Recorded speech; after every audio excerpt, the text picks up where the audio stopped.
Good evening. আমরা আজকে বাতজ্বর নিয়ে কথা বলবো, অর্থাৎ রিউমেটিক ফিভার।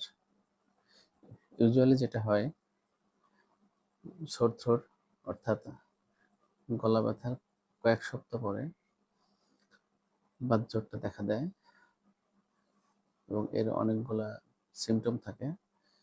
বিশেষজ্ঞ চিকিৎসকগণ বেন জোন্স ক্রাইটেরিয়া অনুযায়ী এটাকে ডায়াগনোসিস করে থাকেন।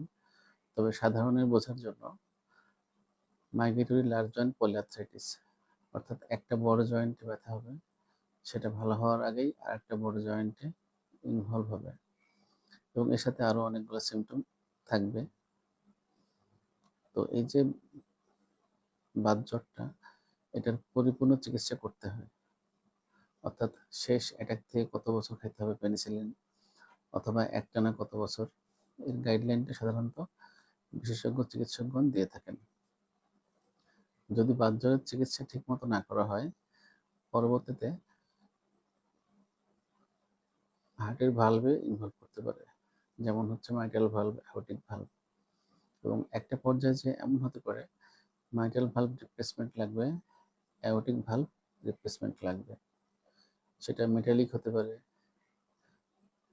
টিস্যু ভালভ হতে পারে, সেটা কন্ডিশন অনুযায়ী, রোগীর বয়স অনুযায়ী। তো আমরা যদি সচেতন থাকি, সেক্ষেত্রে যদি গলা ব্যথা হয়, সেই গলা ব্যথার সময় যদি অ্যাডিকুয়েট ট্রিটমেন্ট নেওয়া হয়, তাহলে রিউমেটিক ফিভার অর্থাৎ বাতজ্বরটা প্রতিরোধ করা সম্ভব। একইভাবে বাতজ্বর হওয়ার পরে যদি অ্যাডিকুয়েট ট্রিটমেন্ট নেওয়া হয়, ঠিকমতো ফলো আপে থাকা হয়, সেক্ষেত্রে রিউমেটিক ভালভুলার হার্ট ডিজিজকে প্রতিরোধ করা সম্ভব। সবাইকে ধন্যবাদ।